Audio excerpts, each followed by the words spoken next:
Trey, their bench is one of the best in the business, and you guys certainly handled your own business tonight. What was that matchup like for y'all, and what got you going?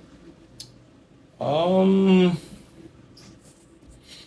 would just say let's start to set the tone. Herb Jones set the tone defensively, like he always does. And, he makes it tough on their opposing guys. So I think it's really a credit to him. We come in, our second year, we're supposed to push the pace, defend at a high level, and really just change the pace of the game. So I think when Herb sets the tone like that, it makes it a lot easier for us. BI and Z had more assists than the rest of the team combined. When they're doing that, how does it open things up for y'all, and how important is it for everyone else to be ready for that? It was important because, we watched the last game that we played against them, and the ball was a little stagnant at times, especially when you play a team that switches 1 through 5 with 5 good defenders out there. You don't really find like an advantage, so that's when it gets to one-on-one ISO ball, and tonight we didn't do that. We just kept moving the ball. We kept getting into slips and different actions in order to throw off their switching. Urban Dyson, even by their own standards, seemed really disruptive tonight. Just what do you think about them as kind of a defensive duo? They're great. I mean, that's just what they do on a nightly basis. They defend at a high level, and I'm definitely not surprised by it. But Dyson had 4 steals. That's tough, and 2 blocks, 6 stocks right there.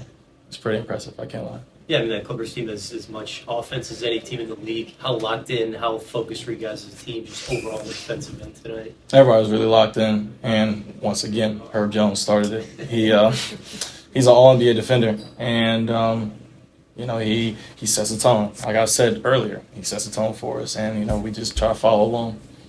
How good was it for you just to knock a couple shots down in that first quarter after you came in? It was cool. Definitely. I think it might be the first time I hit consecutive threes in a row in a very long time. So, I think all it is really just continue to chop away, carry water, just continue to stay within my routine, not get too high, not get too low, and understand like it's gonna get back to where it's supposed to be. I know that I can shoot the ball with the best of them, so I'll get there eventually. I just gotta keep shooting.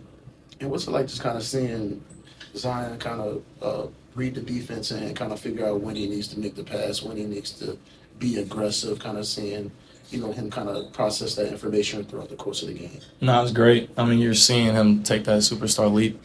A lot of guys come into the league that have that power and that, offensive prowess that they don't really have to pass too often.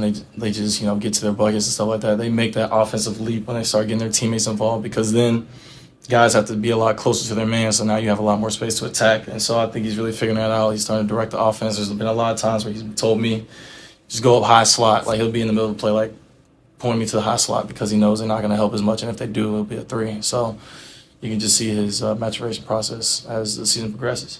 Hey, was it important for y'all to have a game like this against a real championship contender when y'all kind of struggled in the last couple of times y'all saw a team at that level to perform the way y'all did tonight? No, absolutely. Playing number 1 team in the West, you got to get up for those games.